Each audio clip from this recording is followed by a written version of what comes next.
Seva hi puna sarvavastuni vastu svarupa sarvesvara sakala jagat karana karana bhuta sarva pratyag atmavat sarva guna sopalikshita eka eka paryavesitaha.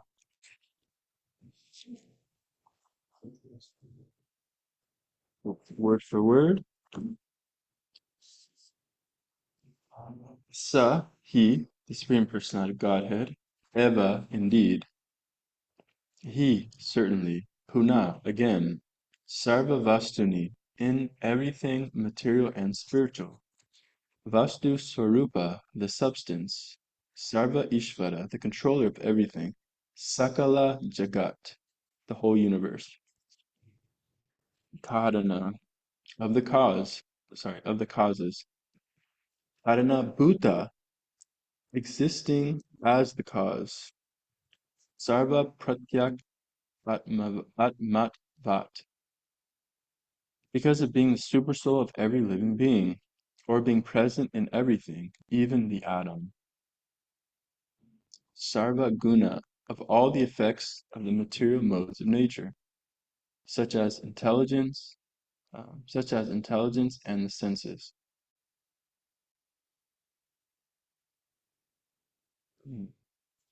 Abhasa, by the manifestations. Upalakshita, perceived. Eka, alone. Eva, indeed. Pratyavasesita, left remaining. Okay, translation. With deliberation,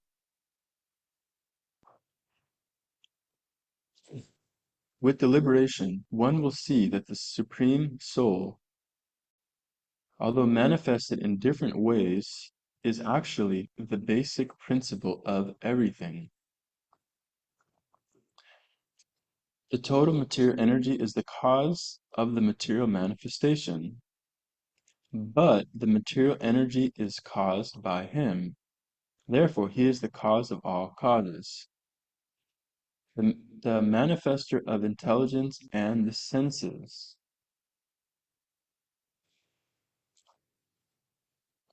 He is perceived as the supersoul of everything. Without him, everything would be dead. You, as the supersoul, the supreme controller, are the only one remaining. Purport. The words Sarva Vastuni, Vastu Swarupa, indicate that the Supreme Lord is the active principle of everything, as described in the Brahma Samhita 535. Ekyo Pasara Chaitam Jagaranda Kotim Yakchaktir Asit Jagaranda Chaya Yaranta Andantarasta Paramanu Chayantarastam Govindamari Purushantamaham Bhajami. Quote, I worship the personality of Godhead, Govinda, who enters the existence of every universe and every atom by one of his plenary portions and thus manifests his infinite energy throughout the material creation. End quote. By this one plenary portion as Paramatma, by his one plenary portion as Paramatma, Antaryami, the Lord is all-pervading throughout the unlimited universes. He is the Pratyak or Antaryami of all living entities. The Lord says in Bhagavad Gita 13.3, Kshetra Gyam Chapimam Vidhi Sarvakshetreshu Bharata. Quote, O sign of Bharata, you should understand that I am also the knower in all bodies. End quote. Because the Lord is the Supersoul, he is the active principle of every living entity and even the atom. Andantarasta paramanu chayantarastam. He is the actual reality. According to various stages of existence, one realizes the presence of the Supreme in everything through the manifestations of his energy. The entire world is permeated by the three gunas, and no one can understand his presence The entire world is permeated by the three gunas, and one can understand his presence according to one's modes of material nature. Om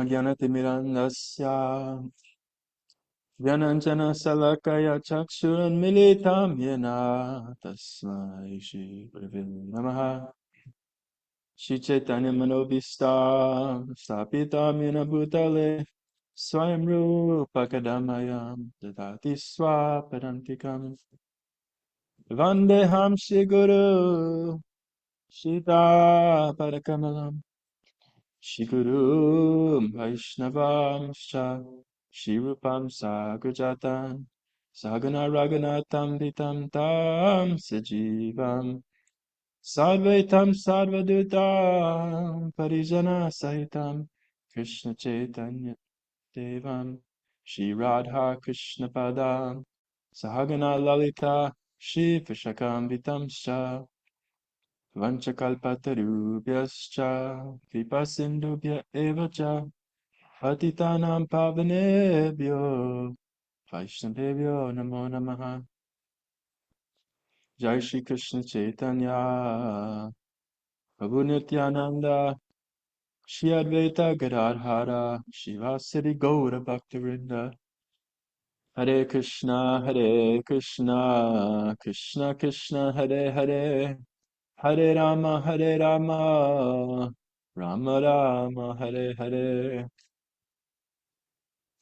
Hare Krishna, dear devotees. So I'm asking for everyone, if everyone can give their blessings. If you could just say a quick prayer that this class may be uh, beneficial for all of our spiritual lives. Okay.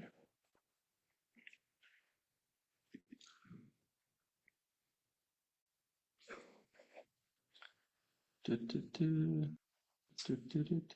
All right. So this is a lot. So the main point I got from this verse and purport is that the super soul is the basis of everything in the material world. Um, so yeah, we know that. Uh, well, there's the picture in the, um, the famous picture of the super soul on the scene on the cover of Science of Self-Realization. A wonderful painting. Many books have been sold just on the basis of this cool picture, and it's pretty much it's like Krishna there as the super soul, four-handed, with the various paraphernalia in his hands, and then there you can see that the atom is kind of like spinning around him. Um, so we saw the original painting of this in LA recently also. But yeah, so so Krishna is not only within each universe as Garbhodakshay Vishnu at the bottom of the ocean, um, through his navel the stem comes and all the planetary systems are situated on that stem. Krishna also enters into each atom as the super soul, as more specifically as which Vishnu? Shirdaksha Vishnu, right? Yeah. So as Shirdaksha Vishnu, that's the form of the super soul we have in ourselves. It's said that Krishna is about the size of the thumb within our heart, and but also then Krishna takes in each atom, Krishna is also there, and this is how each atom gets its direction to act. Um, so each. I mean, I'm not a chemist by any means. By no means am I a chemist, but yeah, each atom has its different way that it interacts with the world, each composition. But the way that each of those atoms knows how to act is because of the presence of the supersoul. S- Similarly, the way that each jiva knows how to act is because of the presence of the super soul. So in the second canto of Bhagavatam, there is a nice description of the super soul, and um, Prabhupada gives the description that you can look at an animal, a newborn animal, um, takes birth, uh, and its mother and whatever brothers and sisters are there, but somehow instinctually these animals know what to do. Like, for example, a cow knows that it has to go for the udder of the mother. So just without even without being trained, without having to go to a class for it, it's just instinctually like the cow knows, okay, mother, udder, I suck, I get this thing called milk. I know how to, I know how to swallow it like that. So, um, similarly, like, yeah, a bird knows, like, okay, it's supposed to fly, it's supposed to eat worms. And so these indications are coming there from the super soul, is telling each living entity like that you are this, so you're supposed to act in this way. Mm.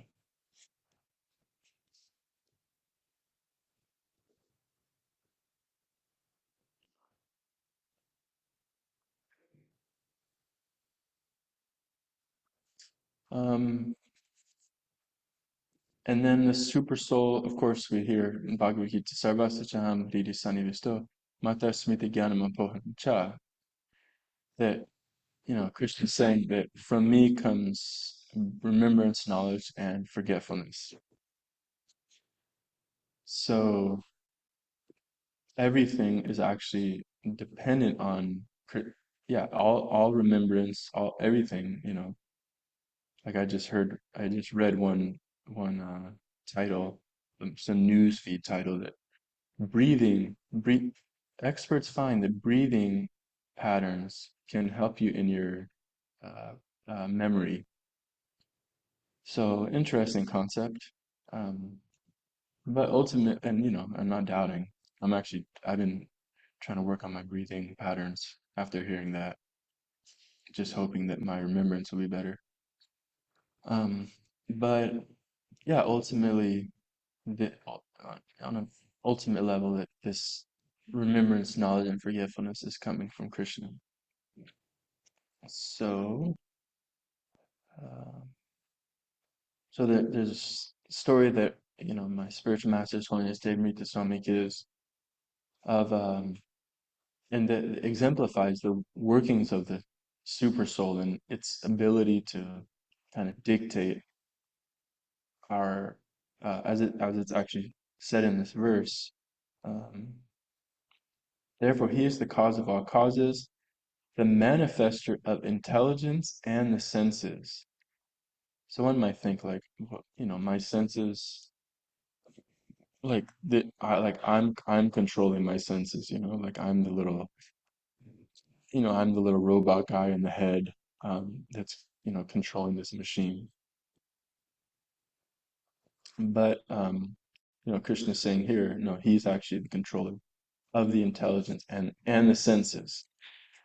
So our guru gives the story how he was in Poland or something. Yeah, I think Poland, and the because it was behind the Iron Curtain, the government had such a strict hold on all the citizens, and didn't want like Krishna conscious activities to be happening. So there's stories of like people would take like 4-hour train rides just to sit in a car with Maharaj, and to hear about Krishna. Um, so what to speak of us? Sometimes Gurudev's just giving class at the cabin, and we're like, oh man, that's too far. I have such a busy day. But no, these devotees were going, yeah, 4 hours and it's just to sit in a car and like hidden away somewhere. So so one devotee, he told his devotee friends that, I have great news. My house is going to be empty, and I'd like to hold a program with Maharaj. We won't have to worry about like uh, being in public, or we just can go into this house and have this program by ourselves. So the devotees gather there, and then Maharaj is giving class, and how as he explains it, he's pontificating on the Vyasa son. Sukadev Goswami said, and then all of a sudden, this big burly lady, this broadly built lady comes in, and um, it was by her authoritative demeanor, it was obvious that she was in some kind of government position. And she sees all the people there, all the devotees gathered there, um, and then she just immediately knows is something wrong is happening. And so she gets her son, finds her son, and starts like beating him. She's like, "What are you doing? How could you have this meeting in my house? Like, this is against the law. I'm in a government position. Like, how could you?" So then after giving her son a good mixed martial arts beating, then she's like, okay, she gets everyone to line up, and and then she goes down the line looking at everyone in the face, like getting like a mental image of them. I don't know what her motive was, but somehow, so she's going down the line. Boom, this person, this offender, this, heretic, this unlawful citizen, this whatever. And then Maharaj is there, and Maharaj is clearly like, it's got darker complexion. Obviously he's not from there. Um, so everyone's thinking, well, what's going to happen when she gets, to Maharaj and looks at him? And then, she's three people away, then two people away, then one person away. Then she steps over and just as she goes to gaze at Maharaj, His Holiness Devamarita Swami explains that he could see that her eyes just became covered over. So she looked at him, but it was like she wasn't really looking at him. She wasn't comprehending what she was seeing. So then she went to the next person, and then she decided, okay, it's time to give my son another beating.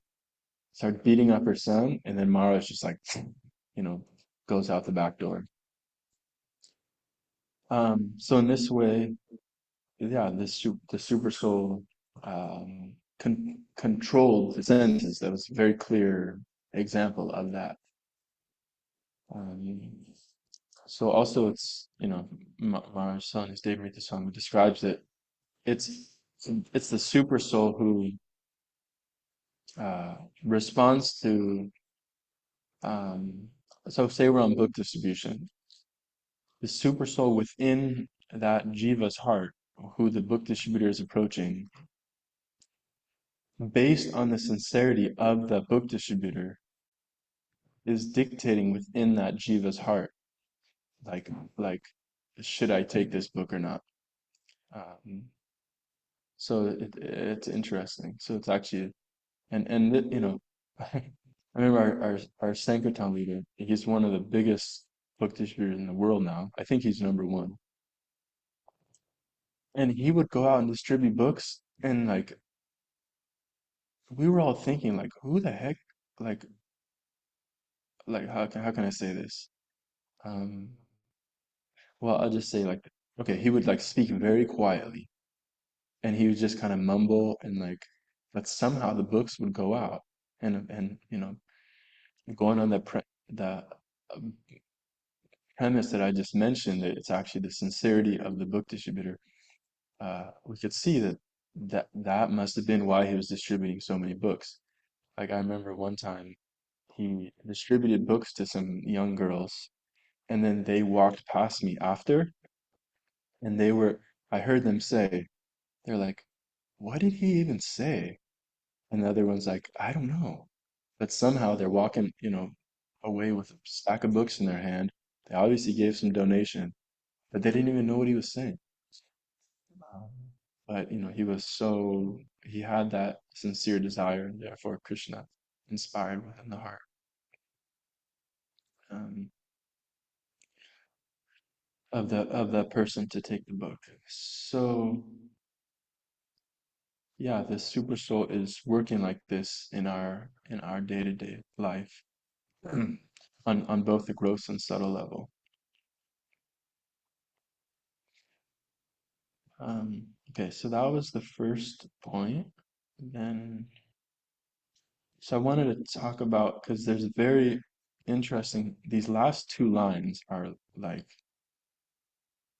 mind bogglers. Um, so Prabhupada says, okay, okay, so I'm going to try my best to to explain all this. Bear with me, but please be attentive, because if you're not attentive, then you definitely won't get it. I don't know if I'll be able to convey this message regardless, but definitely if you're not attentive, you won't get it. So Prabhupada says, according to various stages of intelligence, one realizes the presence of the Supreme in everything through the manifestation of his energy. Okay. So according to the intelligence of the human, of the person, of the jiva, one realizes the presence of the Supreme in everything through the manifestation of his energy. Then Prabhupada goes on to say, the entire world is permeated by the three gunas, and one can understand his presence according to one's modes of material nature. One can understand his presence according to one's modes of material nature. Okay. Whew. So, I think these two sentences would have really baffled me, but um, but I, because of getting some clarity on this by the help of this nice book written by Sukavaha, I got a little more clarity on this. So, um, okay. So the entire world so the entire world, yeah, has the three gunas, and according to one's intelligence, one perceives those gunas.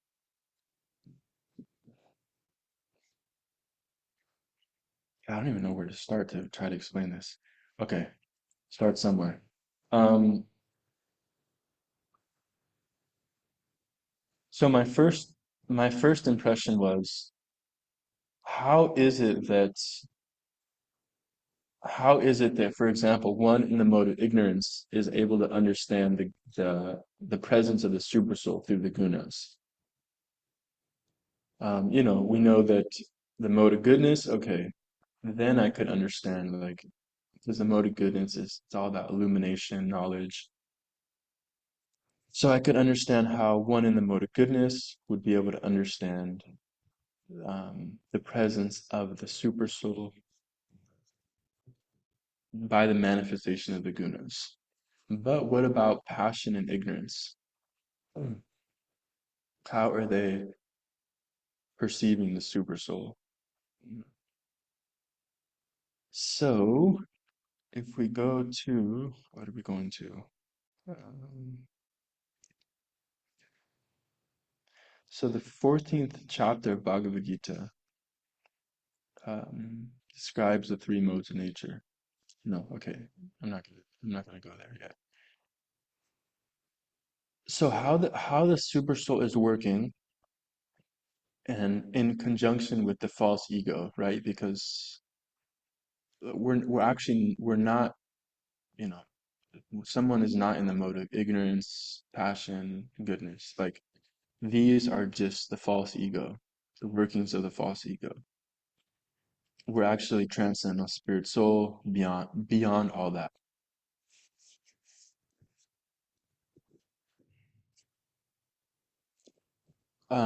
If you were there in my last class, I was describing um,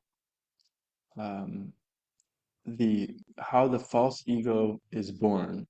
Pretty much, um, we're born as kids. We think everything's wonderful. We just get kisses and hugs and our cheeks pinched, coming out of the womb. We're taken care of, dressed in our onesie, given the bottle, given the pacifier, all that. Life is good. We're taken care of. Then something traumatic happens in our life, like whatever. We have to, whatever, our parents leave for work and we have a babysitter, or our brother hits us, something, or, could even be more traumatic.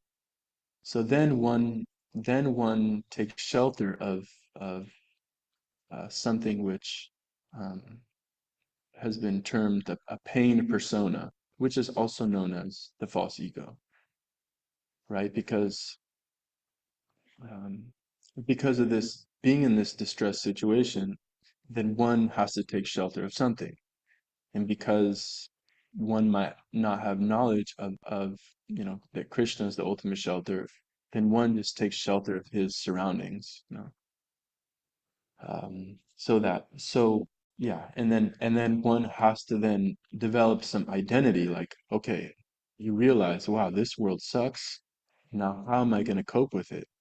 All right, the way I'm going to cope with it is I'm going to is well, okay, then that brings me to this point. Based on our past life, based on the karma of our past life, we now deal with these distressing situations and we now form our ego based in one of the three modes of material nature. For example, say one has someone, little girl's there and has an older brother and wants to play with her older brother, but every time she wants to play with her older brother, because let's face it, like an older brother, what does he want to do? He doesn't want to have anything to do with his younger sister following him around everywhere and all of that. Um, so the older brother's like trying to get away, but the younger sister's like, I want to play with you. So this is a distressing situation because now the young girl wants to play with the older brother. The older brother is just like using all these techniques how to get away from her or whatever. So now that's the distressing stimulus.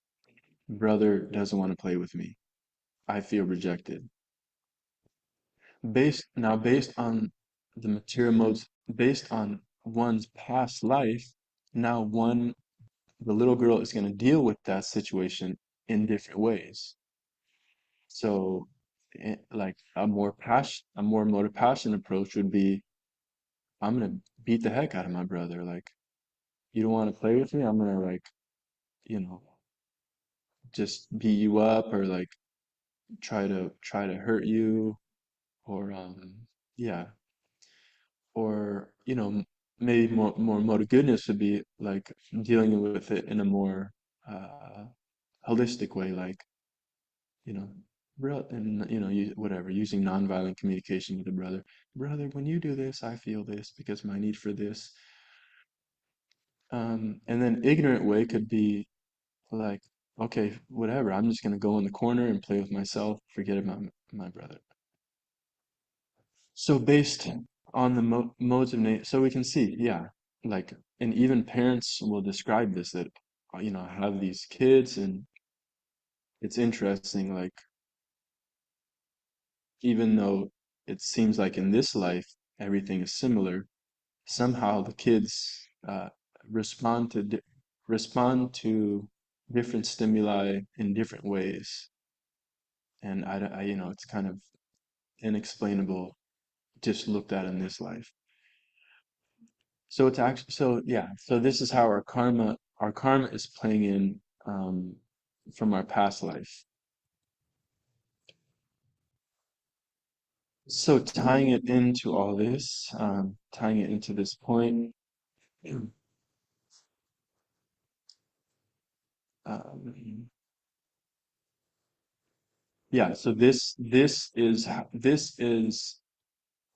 the super soul. You see? So now this is the super soul manifesting the material modes of nature, and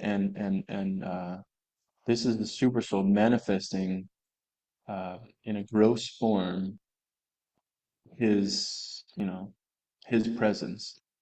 So now when we're seeing that, one can understand Prabhupada saying, one can understand his presence according to one's mode of material nature. Okay. Um,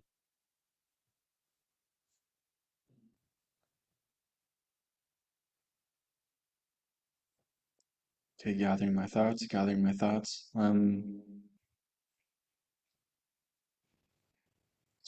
Okay, yeah. So one develops this certain type of ego based on the mode of material nature. Um, and then, but now that ego is actually what's take that yeah, b- us taking shelter of that ego is like in opposition to you know what we really are as pure spirit soul. 'Cause, then one might think like I have to take shelter of this ego, or then one might think whatever. But so many places in our scripture, this point is there. I'm not this, I'm not that. I'm a servant of Krishna. That's ultimately what my identity is. So now,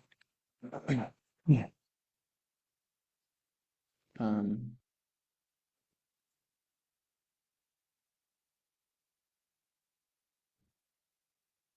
okay,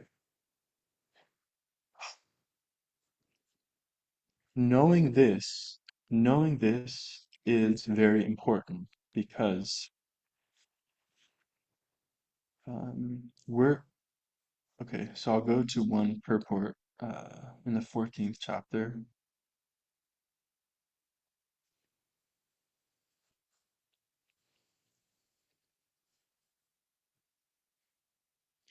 Because, one might think, well, why is it so important to know all there's so much elaboration on the modes of material nature given,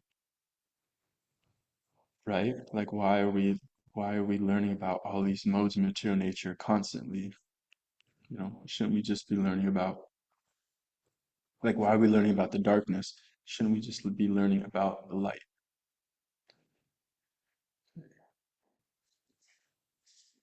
Okay. So Bhagavad Gita 14:19. And also just to, you know, further highlight this point, like you know the Vedas talk so much about the modes of material nature, and one could think, Why is that?" Well, on top of that, not only why is that, but why does Krishna say that this topic of the modes of material nature is actually he said, what did he say? This is the most important thing I've said so far. This is in the 14th chapter. Krishna is saying, uh, so pretty much he's gone through chapter 1 through 13 of the Bhagavad Gita. And now Krishna is saying, now I'm going to tell you the most important knowledge of what I've told you so far. So if your mind wasn't already surprised, now it should be very surprised. But this is explained. So in chapter 14:19, Krishna is saying, when one properly sees that in all activities, no other performer is at work, than these modes of material nature, and he knows the Supreme Lord who is transcendental to all these modes, he attains my spiritual nature. So Krishna is saying you have to know how these modes work, okay? And tying back into this point from this purport, um, the entire world is permeated by the three gunas, and one can understand his presence according to one's mode of material nature. Yeah.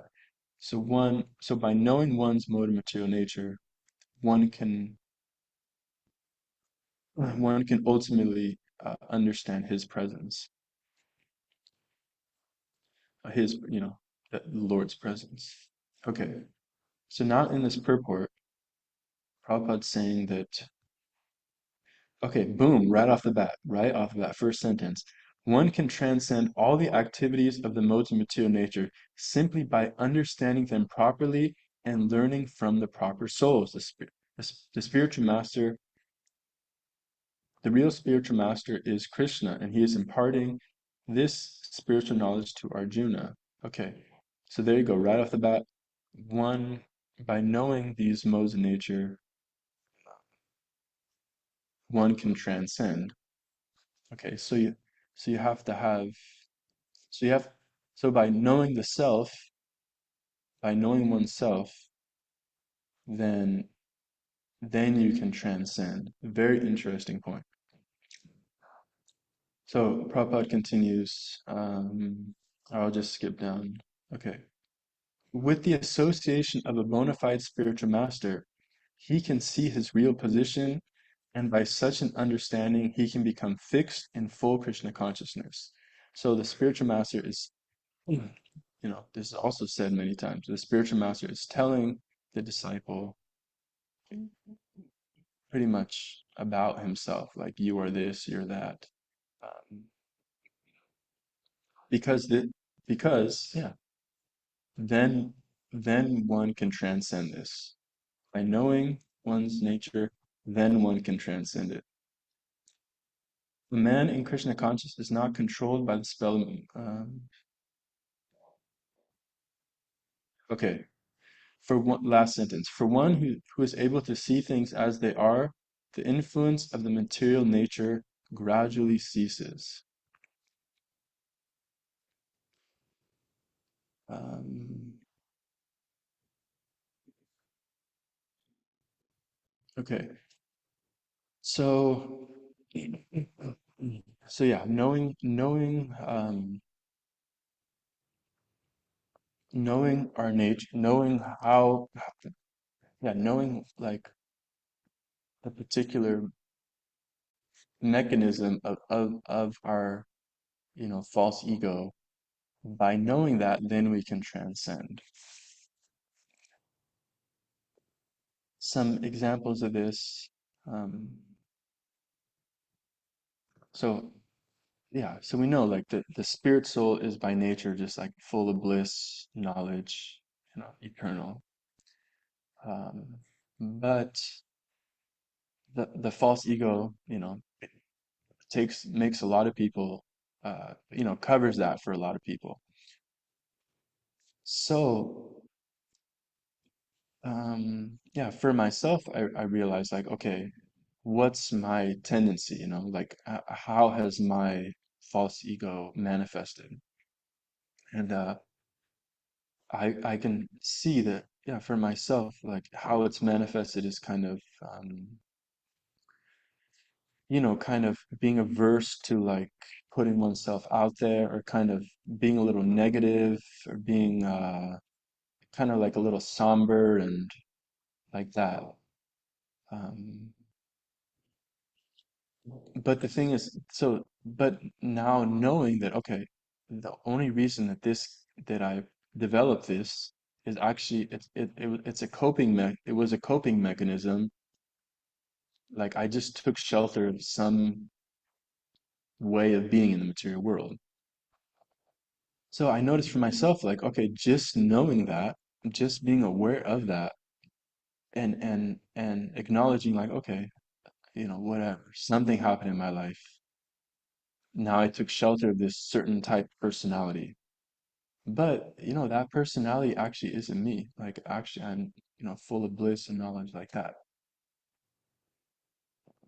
So kind of, yeah, by acknowledging that it's something different, that the ahankar is just like, I'm not this ahankar. I'm not this false ego.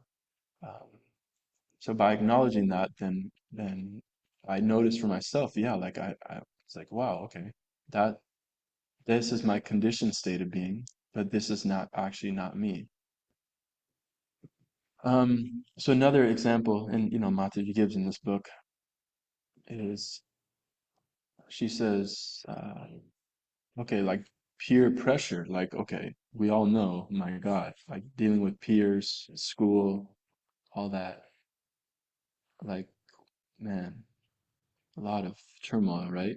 I mean, practically that, practically that's most of the turmoil we deal with in our childhood. It's just like, especially being a teenager and all that. It's that peer influence, what the peers are going to think of me, all that, you know. Um, it was a very distressing situation, and one gets in a social setting, and that in itself can be so distressing because, like, okay, now I'm in a group of people, um, so, and either I can, either my nature, by nature, like wanting to be the enjoyer, wanting to, because I took shelter of these modes of material nature, and I want to be the supreme enjoyer. I want to like I want to I want to feel the most comfort, and the most comfort is being the best, right? So I get okay, now I get in a social group, and I'm either the spotlight, and I'm fighting for that spotlight. But now, what if you're not the spotlight, right? Like, what if someone else is taking that center stage? Now, what's the false ego thinking? Oh my God, like this person's better than me. So in that distressing situation, now the false ego also comes up with different ways to act according to one's past life. One is, well, I'm gonna like force myself into this spotlight, right? Or one might, in the mode of ignorance, one might be like, okay, I'm just not gonna be in social situations. I'm just gonna like be so busy, or I'm gonna just whatever, just be at home and create my own little fantasy world through like video games or whatever like that. Um, So it's interesting, and also, yeah, just by acknowledging this, in other words, by uh, having some knowledge that of how the false ego works, um, and how the false ego is even the false ego is influencing me even in social situations, then okay, like I can be a little more willing to put myself in these social situations because I know, okay, whatever, just my, you know, because of my past conditioning, um, I'm like averse to being in social situations because, I'm not always going to be the spotlight, and then I'm not, that means I'm not like in a dominant position. That means, you know, whatever. I'm a little fearful because I'm less dominant like that. So. Uh, Yeah, so it's very interesting how knowledge of these modes can actually um, knowledge of these modes and how they're acting on us, and how ultimately it is the super soul that's manifesting all these things based on our past life can actually give us this sense of relief and freedom.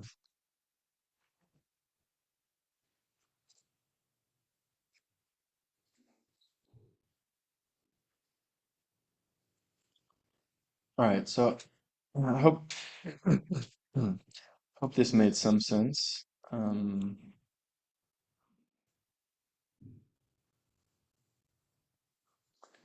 me just see something.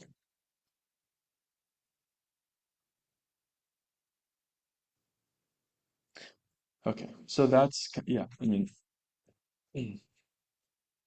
these two last sentences in this purport, uh,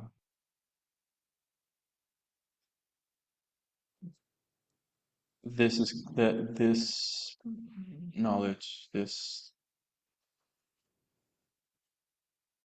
um, knowledge that I just tried to impart in the last part, that's kind of what I took from it, is how to understand it. Okay, so thank you very much for your for your attention. Any questions or comments, or now welcome. We have a few minutes.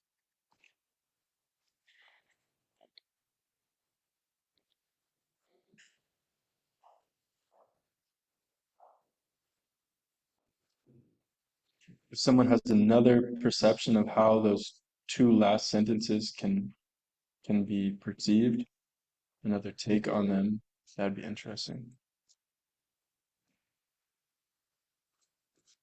Nikolai, Yeah. you have something to say? Yes. Thank you. Comment? No question. Okay, okay. Nikolai has a question. Okay, thank you. What do you think about video games? It's good or it's very bad for devotee? Okay, question is, what do you think about video games? I, j- I, I just heard my guru just spoke about this. Somebody asked him the same thing, and he said that um, video games ultimately, ultimately they are a waste of time. Like it's it's not even good for your material life. Video games. You sit badly looking at the screen. You know, it's not healthy. Even materially, it's not healthy. What to speak of spiritually, it's just yeah, it's just wasting time. Um, so so my guru said, uh, if you can make a video game about Krishna, then that's a good idea. But do you know how to make video games? How to create video games? Like how to make a video game? Yeah, Maybe if I feel bad and I need to spend my time yeah, on no, bad things, but what no, you are sad, yeah. Like relief, relief, like de-stress. yes, yes, right. Yeah,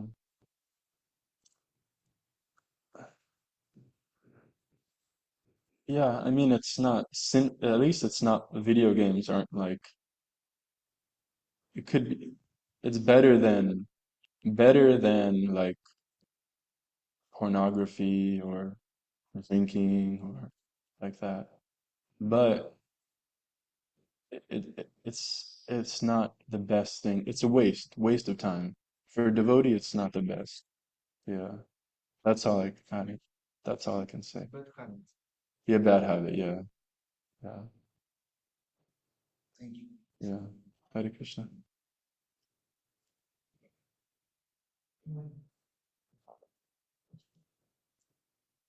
Okay. Hare Krishna Prabhu. Hare I have a Krishna. Talk. comment.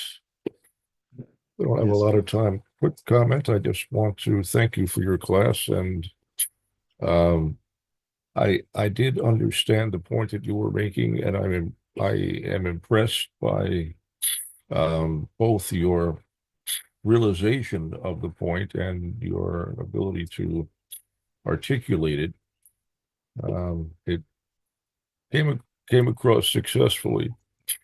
Um, um, there are important points to understand. It's I guess a milestone in a devotee's advancement in Krishna consciousness. We have to at some point or other, we got to get off the bodily platform, got to get off the mental platform, and it means, in part, understanding how we're situated in the modes of nature, and that we are separate from that, that the modes of nature are acting, and we are just helplessly riding this machine, but that we can be released from that condition by engagement in devotional service.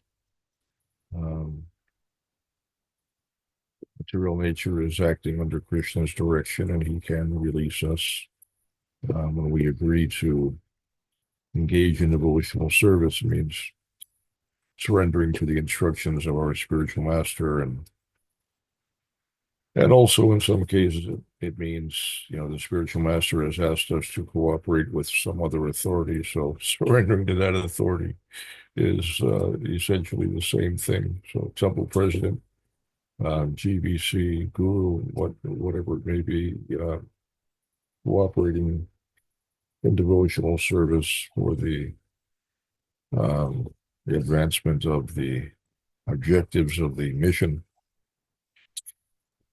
Um, anyway, I just wanted to say that we're out of time. Thanks again, Prabhu. Hare Krishna. Hare Krishna. Thank you. Thank you for the feedback and for, yeah, sharing that comment also.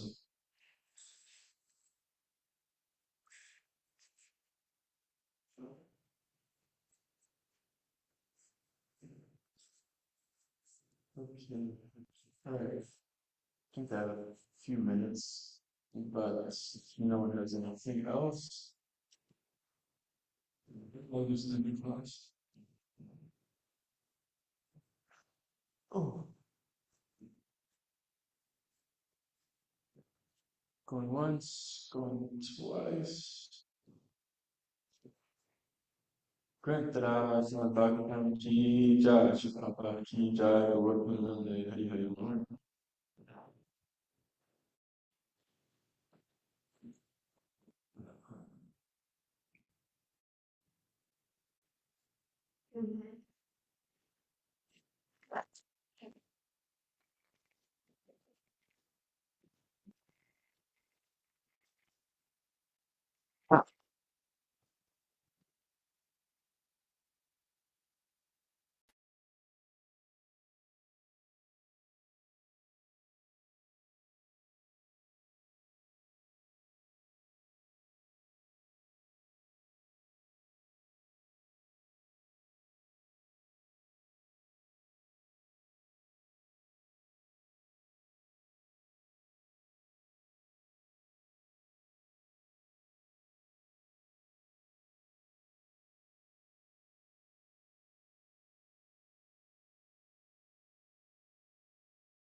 Krishna Chaitanya Prabhu Nityananda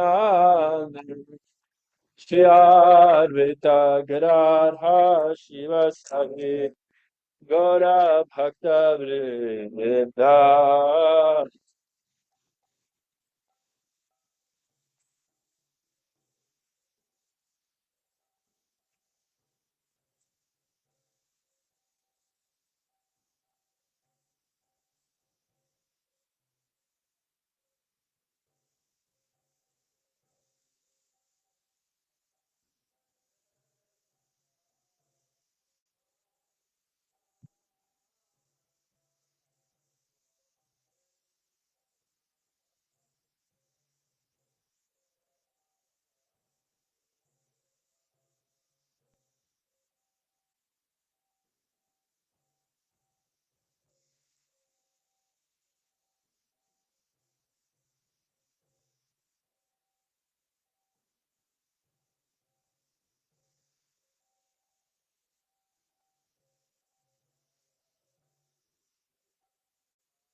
Saraswati Goswami Maharaj Thakur ki jai, Sananta Goswami Maharaj ki jai, Haridas Thakur ki jai, Krishna Goswami Krishna Krishna Suryananda Survete Gatharaya Sri Govardhana ki jai, Krishna Krishna Gopura Sampura Tumi Govardhana ki jai, Srimad Sundar ki Bhagavatam ki jai, Jidamnapuram ki jai, Gangadevani ki jai, Bhaktidevi Maharaj ki jai, Kamadevi Bhaktidevi ki jai, Vinamhanda, Sarkasari ki jai, Gantaravam Chivamata ki jai,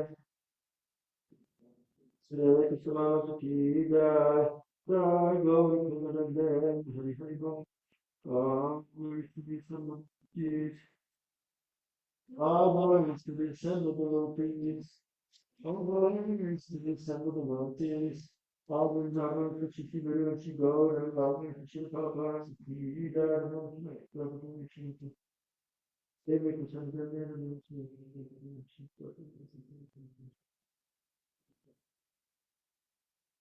The Lord see our spiritual lives and claiming us in the same purity. Third, God after the Lord feet great awe among us. The His great from the power of ocean and Jesus. Daily use Christian. All of us is having a conflict with the spirit from the woman really can slows enough. Counting to the please, effect, and fulfill all of my. Filled with my guardians and filled my own assurance in the law. Be in my own hurt after him. Within itself and ornaments. By him, the veins should continue to care. Our spiritual life of ocean mercy, friendly for morning life of the devoted. Amounts of being merciful to us, gives a share in the Lord's feet, and favors with all of the free world, and gives shelter. Divine grace is left in them so from far.